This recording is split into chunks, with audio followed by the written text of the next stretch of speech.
Welcome to Unibec Group of Schools. At Unibec, quality and standard education has been made affordable for you.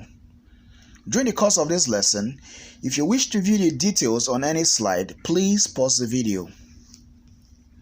Our subject today is mathematics, and we'll be treating the topic measurement of height and distance. Measuring the height of a human being. To measure the height of a human being, you will need an instrument called the stadiometer. The stadiometer is used basically in the hospitals and clinics to measure the height of patients. Anybody who is sick that comes to the hospital, the nurses will have to measure your height to know if you're still growing, if you're the same height. So they'll put the record on your record in their files, okay? But generally also, you can also measure the height of a human being or any item using the measuring tape or the wall meter rule. The wall meter rule is a ruler. It's like a ruler, like you see in the picture here. It's like a ruler, but it's placed on a vertical wall, and whenever you need to measure your height, you get close to the wall and someone will have to mark off your height. Or you want to measure the height of your dog, you bring your dog close to the wall on the scale, and someone will mark off the height on the scale. Okay, that is why it's called the wall meter rule, because it's always on the wall.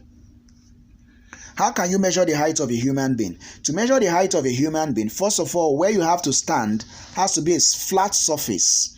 Secondly, you have to remove your shoes. Thirdly, you don't have to wear anything on your head. You don't have to wear a face cap as a boy. You don't have to tie a scarf as a girl. All right? Then again, you have to stand erect with your 2 feet and your heels together, as you see in the picture, not apart.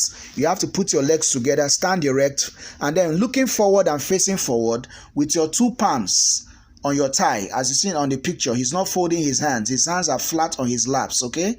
Now, someone now can measure your correct height and give you the measurement either in meters, in centimeters, or whatever unit you want to measure, okay?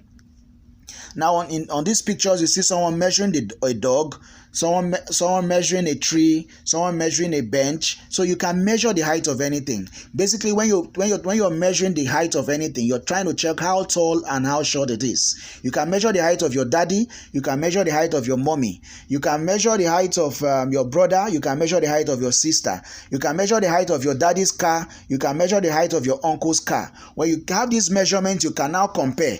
Mommy is taller than daddy. Daddy is taller than mommy. My brother is taller than my sister. So those measurements are to check how tall and how short something or an item or a human being is, okay? Now let's talk about measurement of distance. Distance is when you want to measure distance, you want to check what is the distance from point A to point B. How far is point A to point B? That is basically what you want to measure. Okay, you want to measure how far is your house. What's the distance between your house and your church? What's the distance between your house and your mosque? What's the distance between your house and your village? You want to measure what's the distance between your house and your school. All these are distance from point A to point B. What is the measurement? And to measure distance, you need an instrument called the click wheel.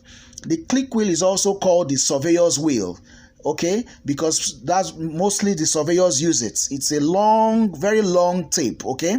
But then again, you can also measure distance using a measuring tape. Okay, we have different types of measuring tape with different lengths. So you can measure a distance between you want to measure the distance between your entrance door and your gate. So you can use a tape if you have a tape, okay? So generally, when you talk of measurement of distance, you're talking of measuring how far is point A to point B. You can also measure how far Rivers State is to Kano.